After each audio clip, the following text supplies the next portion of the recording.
Hello, everybody, and welcome to another edition of the Cerebral Smack Talk live on YouTube and StreamYard.com. It is going on with Michael Fletcher alongside Anthony Floyo and Michael Bullock. And guys, let's just dive right on in as it is SmackDown Live. And we started off with the first thing of the evening as it was the Rated R Superstar Edge cutting a promo. I gotta say, this was really good. This was a strong opening segment for the show. I really enjoyed it. I really got nothing more to add. Anthony Florio, the Rated R Superstar Edge, making quite a statement to start off the show. So it's yours. Well, I'll tell you, MF. Edge suffered a devastating loss at WrestleMania and used his downfall in that bout to build confidence and assuredness ahead of his match with Roman Reigns at Money in the Bank. It's an easy story to follow and one fans can get behind. What was very interesting, though, was him suggesting he wasn't going to make excuses for WrestleMania, then proceeding to do just that. The tone also suggested that we may not have seen the end of heel Edge, particularly after he expressed hostile feelings toward Daniel Bryan. He may have earned praise for his return and might be targeting a more hated heel than he, but that does not at all mean he is a full-fledged babyface. So let's get that out of the way right now. Let's make sure we all know that. So, but yeah, very good segment here, and not much more to say. Michael Bullock, what do we always say? What Edge is always the best Edge. You know what I always say. Angry Edge is always the best Edge. You damn right.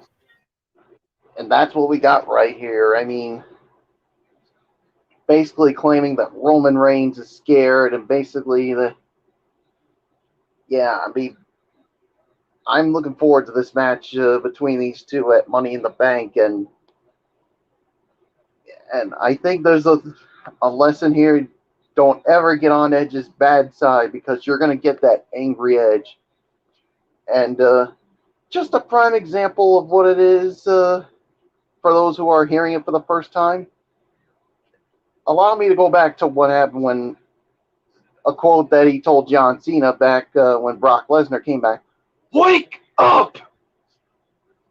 That's the kind of Edge that we all like here. So there's really nothing more to say. Fletch, it is yours.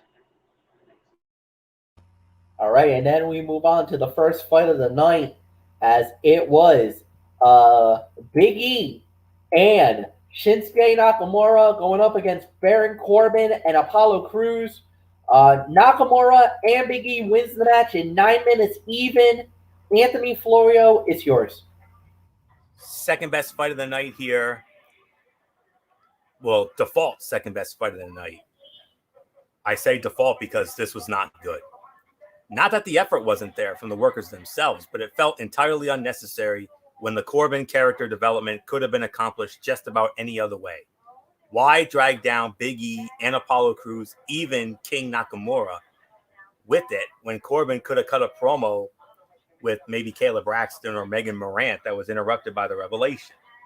That Corbin still sported the King Corbin graphics and music when he entered the arena suggests this was thrown together without much thought. Unfortunately, it adversely affected an entire segment and the superstars involved. I could probably only give this 2 to 2.5 for the absolute best. It was solid, but it was not overly spectacular, as I always say. So not much more to say on this. But next week, the never-ending feud with Nakamura and Corbin continues on, because next week, King Nakamura and Baron Corbin are going to meet in a Money in the Bank qualifying match next week. So let's keep that in mind. So not much more to say. 2.5. That's the best I can go. So Michael Bullock, I mean, as another one of our old sayings during our chats. Oh, how the mighty have fallen. Look what's happened to Corbin. Yeah, I mean, he's definitely fallen, and let's just say not a lot of people are feeling sorry for him because, I mean, look, he's done some things as king that are unnecessary. So, as the old saying goes, you reap what you sow, Corbin. So, yeah, 2 stars for me. I mean, it was okay to say the very least. I mean, Yeah, I mean, there's really nothing more to say. Fletch, it is yours. 2 stars, yeah, no doubt about it. It was okay for what it was worth. I don't think there's really much more to add on that one, so we're just gonna go right on along. Next up, we had was a promo segment.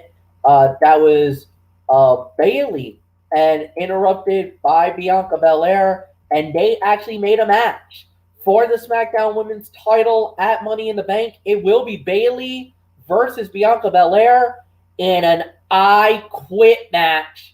And more importantly, I believe if Bayley loses, she's done. She said that she will quit SmackDown Live or even WWE. So I don't know. I'm kind of thinking this is a SmackDown that if she loses, she's done with SmackDown. She probably goes to Monday Night Raw. Um, I don't see her quitting the company. I just don't see WWE letting her go. I think this is more that if she loses, she's done with SmackDown Live. So Michael Bullock, it's yours. Um, like I said, I kind of have a feeling like this is more of a if she loses the match, she's done with SmackDown Live. I just don't see her leaving WWE altogether. I think it would be horrible if she did.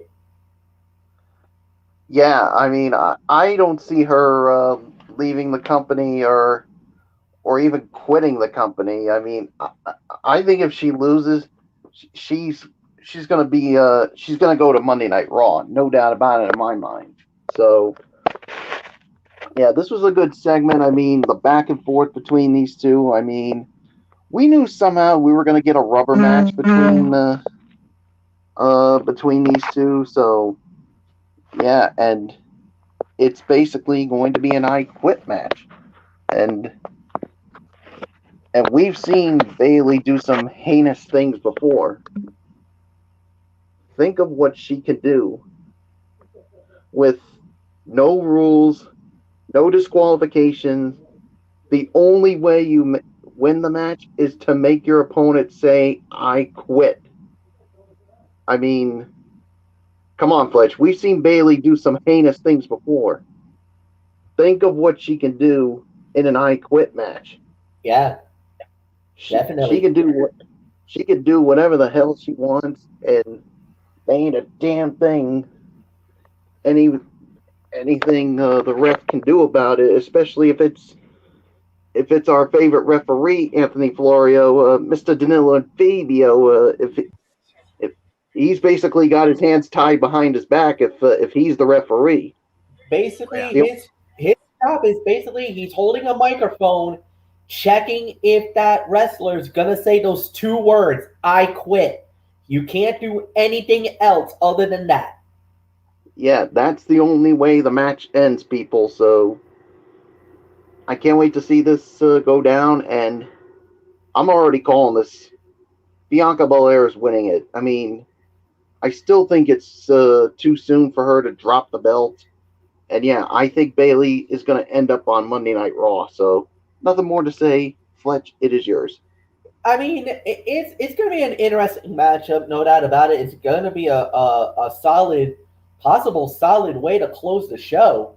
Um, but like you said, we're gonna have to wait and see how this plays out. But yeah, this is the moment. We're gonna have to wait and see how this plays out, and there's really nothing more to add. So yeah, Bayley and Bianca, I quit.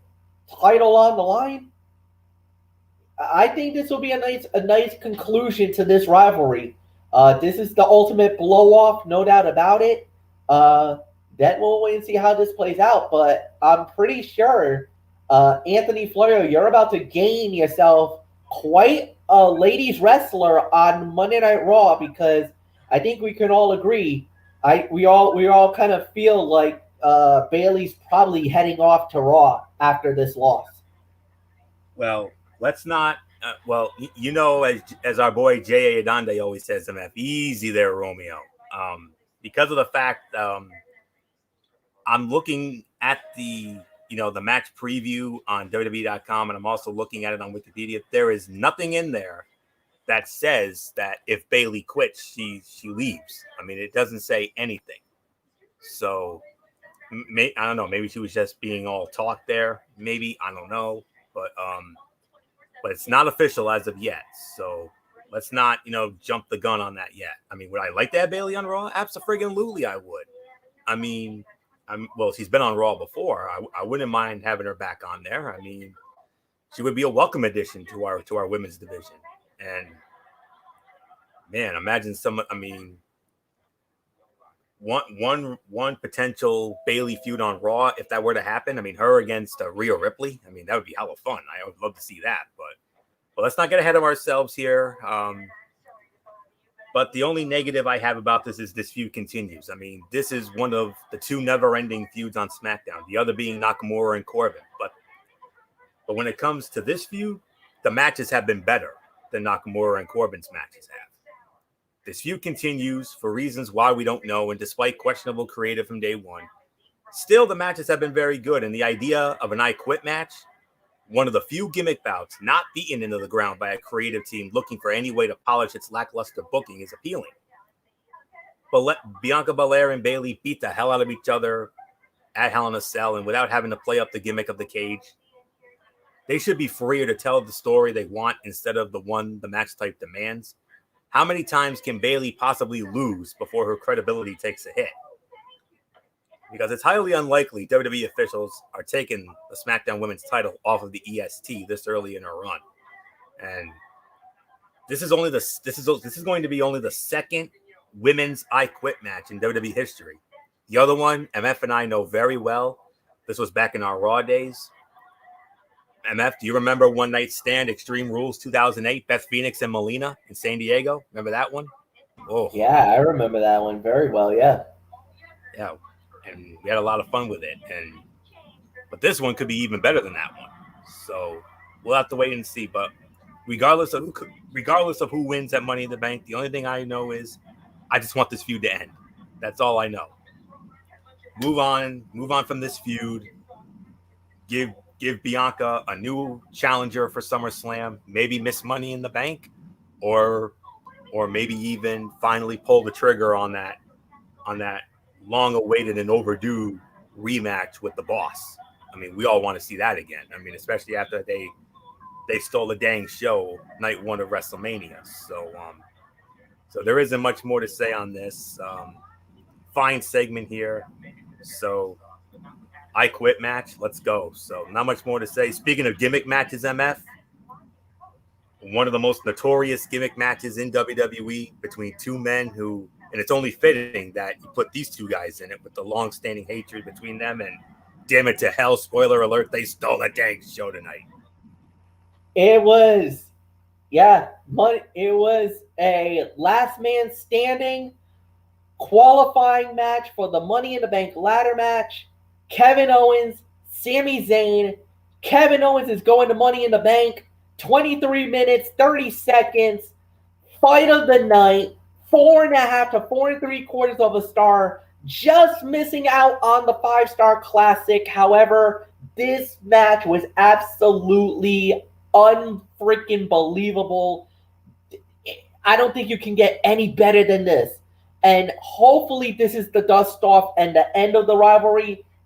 If this is the end, this is the perfect way to end it. Absolutely unbelievable match. Anthony Florio, I don't think you could have done any better. This is one of the best rivalries on WWE, on SmackDown, and these two men absolutely shined in the Thunderdome tonight.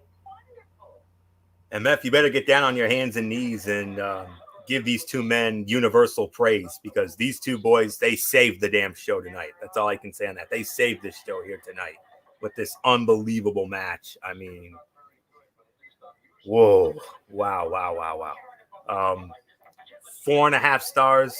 That's definitely the correct rating for this. This was indeed the fight of the night. This was a pay-per-view quality bout that hopefully brought this chapter of the Owens-Zayn feud to a close. Kevin Owens summoning all of the anger, frustration, and rage caused by his former best friend in recent months, unloaded late in the match, turning in one of those signature KO performances that reminds the audience he should be doing so much more on these shows.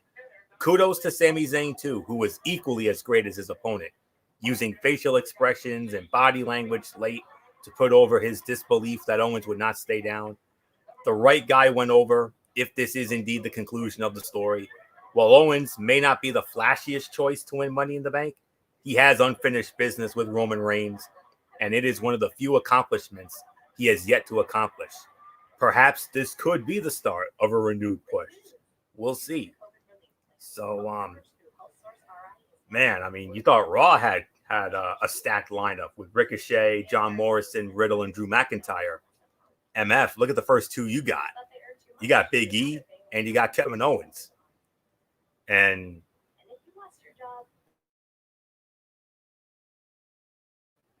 one match, regardless of who wins it, you're going to be fine. The other one, you better hope the right guy goes over, that being Nakamura and Corbin. So we'll address the other one later, but oh my word, what an amazing match. They stole the dang show and they saved the dang show tonight. You take this away, this goes down as one of the most shows of the year, but boy howdy, they saved it. And MF, you better be you better get down on your hands and knees and give these boys the universal praise they deserve, because they saved your show tonight. That's all there is to it. So 4.5 stars, no doubt about it. This was the fight of the night. And kudos to Pat McAfee on commentary. He lost his mind on that table spot. I mean, that's why Pat McAfee is the best thing to happen to SmackDown in a long time. So awesome job. So not much more to say. Michael Bullock, whether you like lame duck man or not, and we don't, you damn sure have to respect his efforts, man. I mean, what an incredible match. What an incredible last man standing match. And MF, you know more. You know these two. You know the wars these two have had. I mean, going back to their Ring of Honor days as Kevin Steen and El Generico. I mean, this was yet another chapter to add to that legendary scrapbook. From Ring of Honor to NXT to the main roster. Man, this was fun to watch. So not much more to say. Michael Bullock, come on in. What a match. 4.5 stars. These boys not only stole the dang show, but they saved the dang show as well. Yeah, like you said, they saved this show from being an absolute train wreck and disaster, because if it didn't get the rating that I'm giving it 4.5 stars, this show would have been a complete and total cluster bleep. But these two always seem to put on a really good match, and this was definitely no different.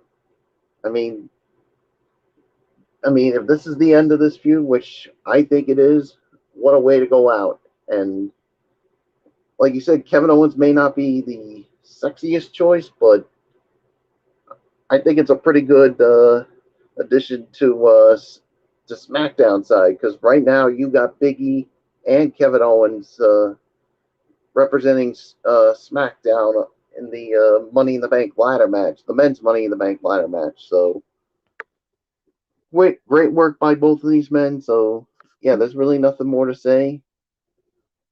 Fletch, it is yours. All right. Quick little thing. A side note, guys. If we're welcoming all those viewers right now that had just watched the Stanley Cup final. They just went final just a second ago. The Tampa Bay Lightning are one win away from successfully defending their title. They win tonight 6-3 over the Montreal Canadiens, and they are now one win away from sweeping the Stanley Cup final. They could wrap it up on Monday night. The Cup will be in Montreal on Monday night, and now it's basically do or die for the Canadiens. If they lose this next game, they're out, and we will say, and still champions. So that's it, guys. So nothing more to say there. We move right on along on SmackDown Live, and we had ourselves. Well, what happened was, Liv Morgan came out and she complained to Sonya Deville about, hey, well, Sonya Deville came out and she's like that. I have handpicked another competitor for the women's Money in the Bank ladder match. As you know, last week, or I want to say, I think it was last week, Carmella got the golden ticket and went through right to the women's Money in the Bank ladder match for the SmackDown side. Tonight, Zelina Vega. Yes, she's back. SmackDown bound and now in the Money in the Bank. Zelina Vega returns. She gets the golden ticket. She goes right through. Oh no, that did not sit well with Liv Morgan. She absolutely saying, what the hell is this? I busted my butt. I beat Carmella last week. So what? And at this point, you're thinking, okay, wait a minute. She's stacking the deck against her. She is playing a politics with this one. So Sonya's like, all right, you know what? We'll do this. If you beat Zelina, I'll consider you for a Money in the Bank spot. That doesn't necessarily mean you're in, but you'll be in consideration again. So the match happens. Liv Morgan wins in 2 minutes over Zelina Vega. All right. So we know what this is about. Anthony Florio, we don't really need to talk about this. Like, we don't need to talk about the match. Oh, no. But Zelina Vega's back. Mm-hmm. She's in Money in the Bank. Mm-hmm. And Liv Morgan is like, what the bleep? Sonya's going to make her earn it. That's all there is to it. Oh, yeah. But before more than anything else, when I want to set up what would have been an epic and funny commentary moment. Sonya announces Zelina Vega. MF just goes off and loses his damn mind. We both would have done the Corey and Sean, and MF would have let out a major what, and you're like, no way. You're like, I'll believe it when I see it. And then when she shows up, MF just goodbye. That's all there is to say. And you know the routine you would have done, MF. Mm-hmm. You know the routine. Mm-hmm. And I'm guessing you were probably working at the time. And all I can say is I could have sworn I heard a major from wherever you were when you heard this, because it's no secret you are a diehard, not only a diehard, but you've had a dang for this one for the longest time, man. Dating back to her Rosita days in Impact. Yes. Can't deny that. Yep. And I was like, and I would have been sitting there like, oh my God, here we go. And MF would have been going like, oh, won't you marry me now, baby girl? Well, she's actually married to Aleister Black, so unfortunately I can't do that part anymore. Well, that's true, but you definitely would have gushed over her like Pat McAfee gushes over Boogs. So that's what it would have been. Yes, that's exactly what it would have been. Yes. So just wanted to address and have a little fun here. Because of MF's legendary love affair with that one, and I know you when I saw that when you saw that message I sent in the messenger, I know your heart was beating a gazillion miles an hour when you saw that, because you were so happy. But MF special, no doubt about it. But anyways, let's get the obvious thing out of the way. The match was an absolute dud. It was a ho-hum diva fight. It was rather nondescript, as much of it either took place during the commercial break or was rushed through after. The return of Zelina Vega, though, was a welcome one. Long one of the more underutilized talents on the roster, she showed her value during Paul Heyman's brief run as the creative director of Monday Night Raw, and had a solid championship match at last year's Clash of Champions. Now on SmackDown, with an opportunity to make a big splash in the women's Money in the Bank ladder match. She could be a game changer as a potential challenger to Bianca Belair, especially considering the lack of depth on the roster at this point, MF, which is well documented because of the lack of the small depth on the roster, the lack of talent you guys right now are going through. But you needed a shot in the arm, and you just got a big one. All kidding aside, you got a big time shot in the arm. Yes, she's drop dead gorgeous. Yes, she is. But she can back it up. She can go. I mean, that championship match at Clash of Champions last year, there's one example. And let's not forget, there's still unfinished business. There's definitely some no love lost when it comes to Zelina Vega and Bianca Belair, if it should come down to it. There's history there. Dating back to last year, you know, when she had that faction with Andrade and Garza and Theory, and they were feuding with Bianca and the Street Profits over on Raw, you know, last summer and whatnot. So there's definitely some history there if they decide to revisit that, whether Money in the Bank or whatever. But that's all there is to say on that. But definitely what a surprise here. I mean, this was the other show saver right here. I mean, the last man standing match was one thing, but you pulled a surprise, newsworthy return. I mean, we heard rumors about her possibly coming back. Well, the rumors were true. It's not a possibility. It's reality. She's back. She is back in WWE after they released her because of that whole third-party BS, you know. We were all crying foul, especially MF, but thankfully, all the Zelina fans, especially MF leading the way, you can all claim justice. Justice has been served. Well deserved. Welcome back, Zelina. And how fitting is it that she's on your show, MF? Smackdown Live. Your girl, your show. So I know you can. Now the question becomes is, if Zelina's back, is it possible we could get Aleister Black as well? Because a lot of people were not happy about Aleister getting let go. Oh, no. Is it possible that WWE does an about face and bring him back as well? I mean, they brought Joe back, didn't they? Yeah, they did. Zelina came back. Joe is back. Is it possible they could bring back Aleister? I mean, that'd be a nice pickup. That'd be a nice you need talent. You need talent. Yeah. We're desperate. Yeah. Desperate for talent, and you've got another criminally underutilized talent on the main roster. I mean, he was a big star in NXT. They bring him up to the main roster, and what did he do? Not a dang thing.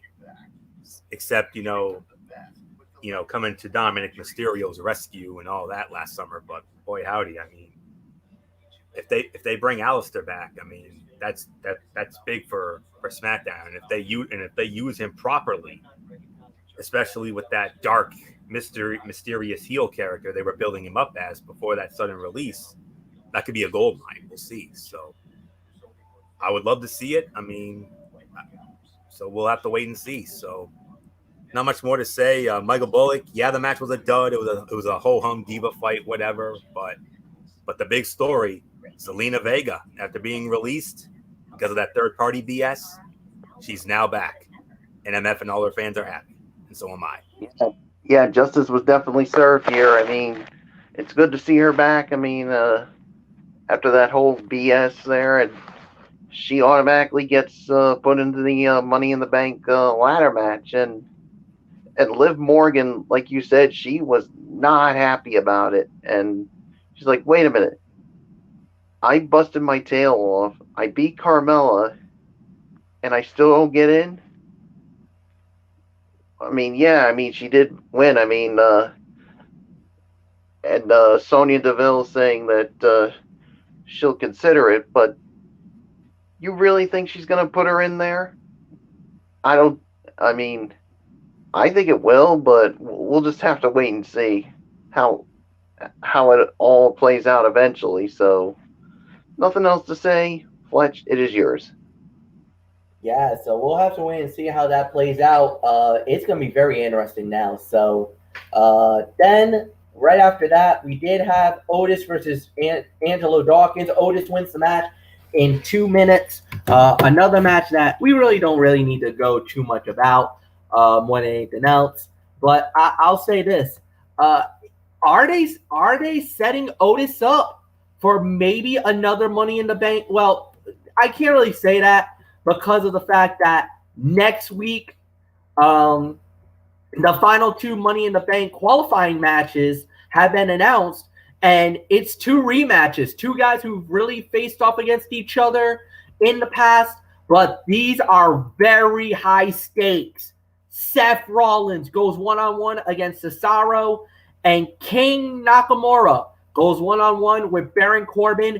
This will round out the SmackDown end of the Money in the Bank crew, as you'll have at this point, you'll have Big E, you'll have Kevin Owens.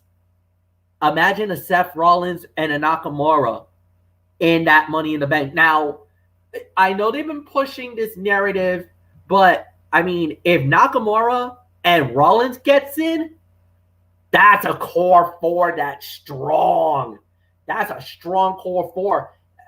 Other than the core 4 that's on Monday Night Raw, you might even give an advantage to SmackDown Live, says that, well, SmackDown might have the better Money in the Bank talent on that.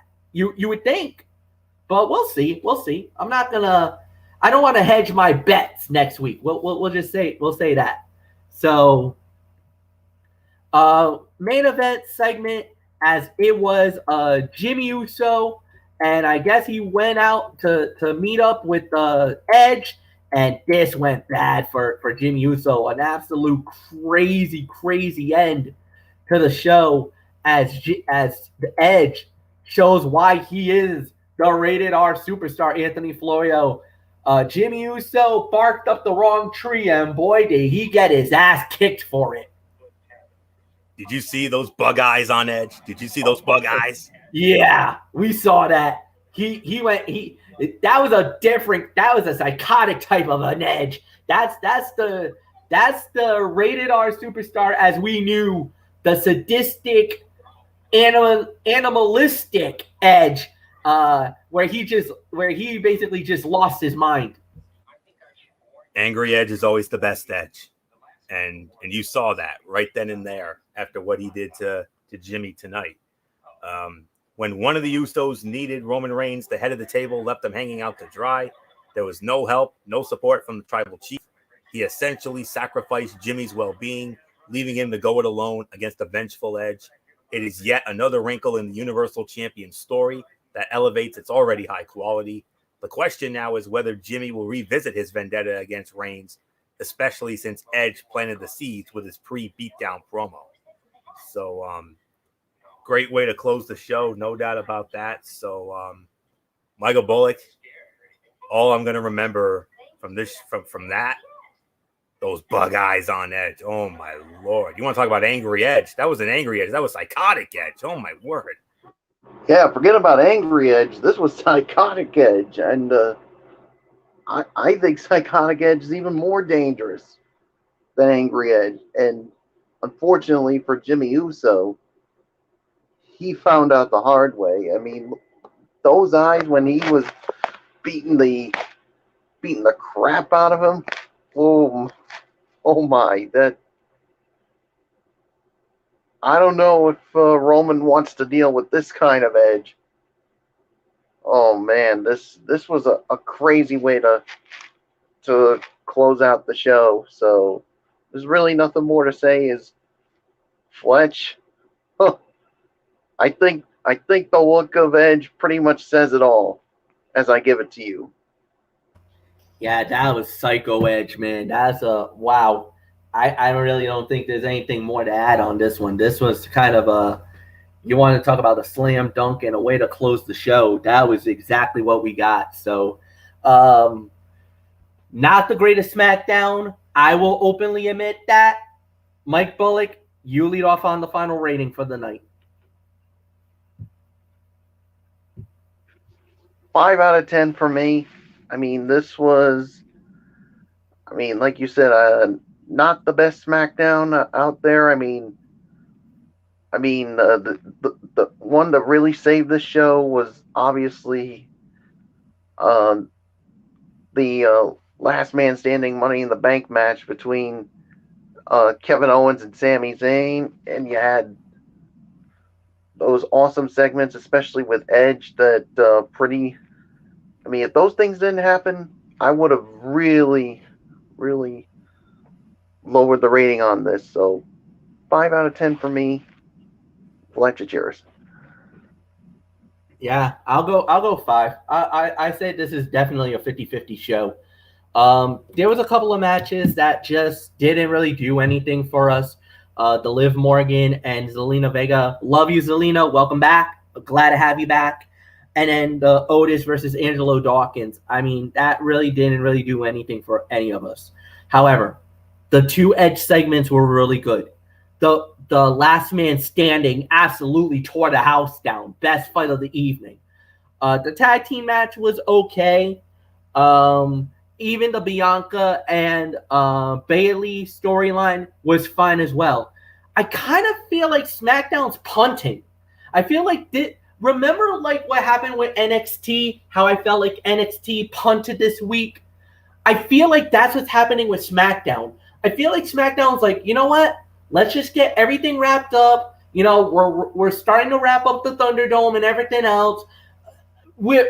I feel like they're waiting for the moment when they go back to the live fans in Houston, where they're gonna unleash hell on that Houston crowd. And I really think we're gonna see the best SmackDown of the year.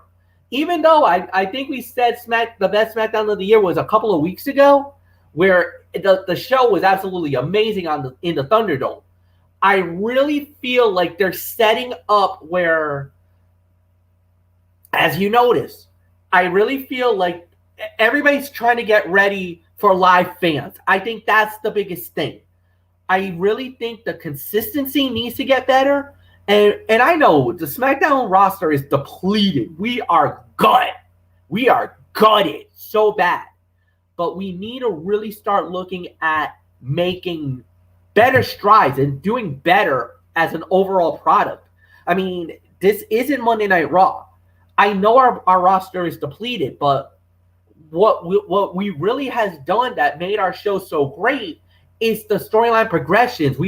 And it feels like we're kind of falling in that same trap that Monday Night Raw was in. And I'm really starting to wonder, I'm like, are you just doing this because you just want to get done? Or are you just trying to do this to get done so that once we get to the live fans, then maybe the shows get better? I hope that's what it is. I hope it's just because that they're just trying to wrap things up because, like I said, once we get to live fans, that's going to be huge. Are they just holding it out? Because remember, we only got 2 weeks left of the Thunderdome. So we got 2 more weeks of this. So next week is the final week. The week after that, it's Houston. It's Toyota Center. It's live fans. And it's the go home, the Money in the Bank. Come on, SmackDown. You gotta have to wake up here at some point. That's all I'm gonna say. Anthony, it's yours. Yeah, 5 out of 10. Well, a lot of factors, but the most important thing here is they did this without Roman Reigns. It's true that he is the best thing going about WWE today, but he can't do everything every week. This was an okay, middle-of-the-road show without Reigns involved, even if the main story revolved around him. Granted, you can't have a surprise return a la Zelina Vega and a major gimmick match, last man standing like that every week. But, you know, those worked out well. I mean, the 2 Edge segments were fine, like MF said. Now, if you're pressed for time, you have to go out. You at least have to go out of your way to see that last man standing match. You'll regret it if you don't see that because that was insane.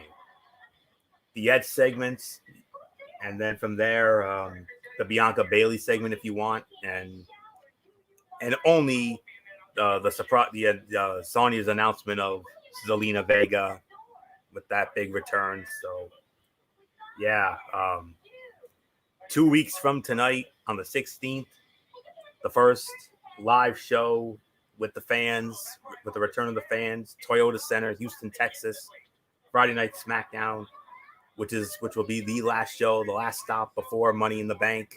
in Fort Worth 2 nights after that. So, and that's a huge weekend. I mean, not just for WWE, but also for Impact Wrestling, because Slammiversary will be on that Saturday, the 17th, and they're going to have fans back. Maybe not as, as many as WWE, but they're finally going to have fans back. So, and that's going to be a refreshing sight to see. So, and let's also not forget, the announcement was made official. Circle September 10 on the calendar, MF, because your show, Friday Night Smackdown, is coming to the world's most famous arena, Madison Square Garden. What is that going to be like? Think about that for a minute, MF. I know you're salivating over that at this moment. So 5 out of 10 for me. Only one SmackDown in the Thunderdome to go, MF, before the live fans return and the touring returns, and we'll see what happens. So 5 out of 10, MF, let's put a bow on it. Yes, indeed, and we're going to call it a night here. So, guys, Monday night, we do it all over again. Back to Monday Night Raw, Ridiculously Raw, hosted by Anthony Florio. And then we got Smack. And then on Wednesday Night Mayhem. Thursday will be Strictly Sports. We got the NBA Finals preview, because it looks like by then it'll be over. We might even have a wrap-up of the Stanley Cup Final. The way this is going right now,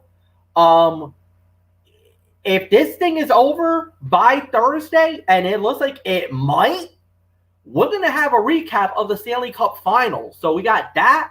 We got, and we're going to have the preview for all the All-Star Weekend festivities, if I think correctly, because I think it's going to be the full All-Star rosters will be revealed. I believe on Sunday.